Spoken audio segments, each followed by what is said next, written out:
Epsilon, the Edge of Silence. Part 1, Epsilon's Nervous Twitch. Narrator, Flash, the Engineer. I've always maintained that any space journey is just a really long cable management task with incredibly high stakes. And 90% of my job is ensuring that the cable doesn't short out. The other 10% is, of course, caffeine, jokes, and panic. Today, I think we hit the big 10%. I was sitting in the technical bay, surrounded by blinking servers that were dearer to me than my homeworld. Next to me, in an aura of complete calm, was Hank, our medic and biologist.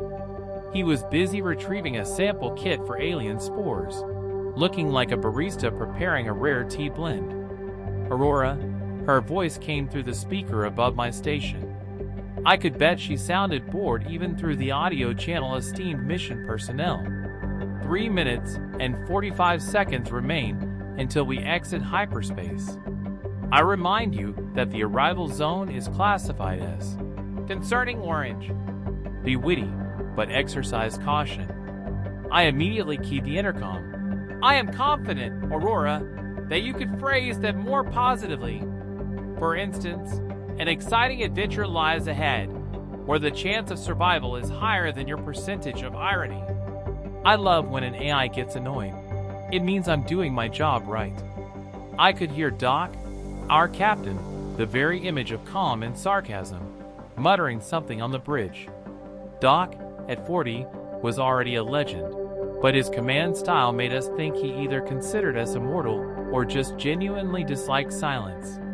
Up on the bridge, the betting had obviously begun. I could hear Zig, our pilot, negotiating with Sky, our communications specialist. He was trying to prove he could land the Epsilon on the head of a pin, if asked. I've landed on more ravaged asteroids than your last haircut, Sky. Bet taken. That's Zig for you, willing to risk his last suit of armor. Hank sighed next to me and murmured, without looking up from his vial. It's not concerning orange, Flash. It's shut up and pray your insurance is valid. Quiet, Hank, Doc's listening, I replied, pretending not to be trying to re-flash the main power regulator for the third time, a regulator I was sure was starting to melt. But then Doc's voice cut in, sharp and severe.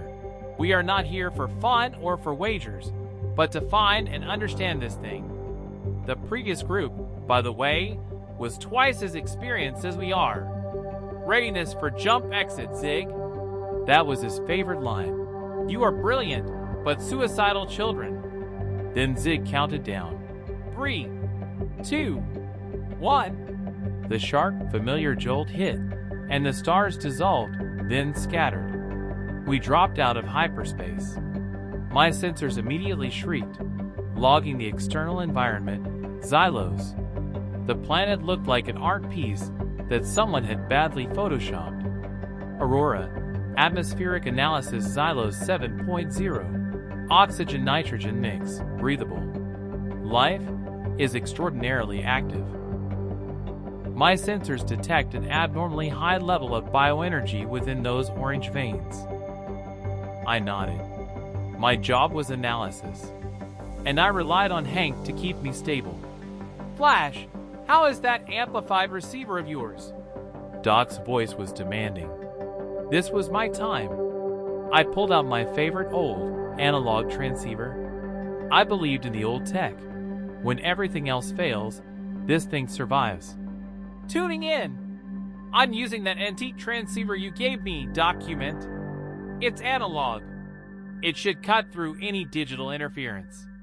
If that signal is anywhere, I'll drag it out of the planet's very crust. I connected the final wires, bypassed the protection, applied the voltage, and got hit. It wasn't just a glitch. It was an electronic peak. Blinding, white, pure. It sliced through my shielding and every insulating layer. My eyes momentarily went blind, and an electrical charge coursed down my arms. I screamed and staggered back from the console, adrenaline flooding my system. Crap, crap, crap! I hissed, smelling burnt plastic and ozone. I struggled to report. I think I caught it, Captain. The signal. This isn't a natural phenomenon. It's a directed energy burst. It initiated a reboot of our systems. It's trying to switch us off. A panicked shout from Zig immediately followed on the comms, then Sky's worried tone. We were blinded and deafened. Worse, Aurora reported that the backup comms weren't activating. We were sealed in a vacuum. I knew immediately. This wasn't just jamming. It was electronic paralysis. I scrambled back to the console, shielding my eyes from the flashing red emergency indicators. I had to give Doc something. I'm recording it, Captain. The shielded module is active. It's isolated from the main circuit. Listen up. I broadcast the recording to the bridge. The technical bay filled with the sound. It was a deep, pulsing, monotonous HM. It didn't just press on the ears. It pressed on the internal organs. I felt the skin on my face tighten, as if the gravity had suddenly intensified. Hank, who had been unflappable until now, approached me, a hypospray in his hand. Adrenaline levels flash. And cortisol. You could fry bacon in your blood right now. Relax. Easy for you to say, Doc Light. This sound, it's doing something to the brain. It's not just a frequency, Hank. Then the monotonous hum cut out. It was replaced by sharp, metallic rhythmic clicks. They sounded like massive claws tapping metal. A cold chill ran down my spine. Doc, the signal, it's inducing a severe stress response in the cerebral cortex. It wants us to think we're in danger. I yelled into the mic. I could hear the panic building on the bridge. Zig was practically screaming. It's transmitting a feeling of despair. We have to leave. And Sky was backing him up. Those two would normally fight over the last slice of pizza, but now they were united in terror. I grabbed my tablet, trying to analyze the signal structure. And then I saw it. Not just noise. Structure. It wasn't an analog wave. It was a digital command wrapped in sound. This wasn't just an attack. It was a communication. And it was addressed directly to us. Hank, it's code. I can't decrypt it, but it's incredibly complex.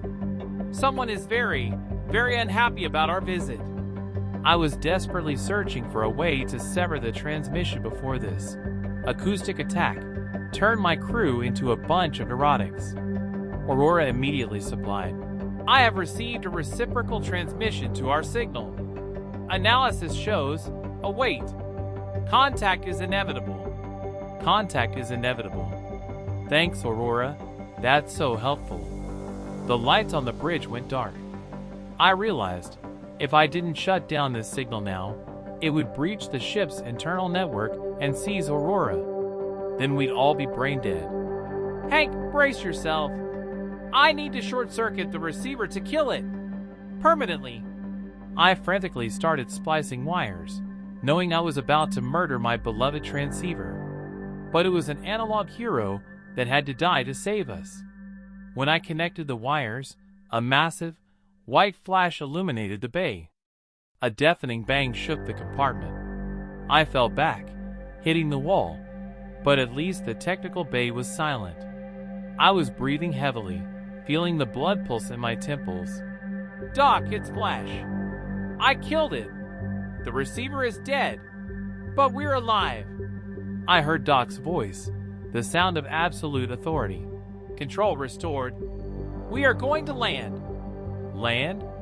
I jumped up, grabbing the intercom. Captain, are you insane? Did you see that shadow on the screen? It's enormous. It's the source of the signal. We need to retreat and analyze the data. Doc replied, his voice dry as a desert wind. Precisely, engineer. We are here to investigate an anomaly. The anomaly has come to us. We cannot leave until we know what it is. Otherwise, we lose not only the bet, but the entire mission. Prepare for descent, team. We are going to the Hunter. I looked at Hank, who was already calmly preparing his medical kit as if we were off on a picnic. He's crazy, isn't he? I whispered. Hank shrugged. Strict, fair, ironic. And yes, probably crazy. Get ready, Flash. We're going to need a lot of caffeine for the repairs after this landing. End of part 1.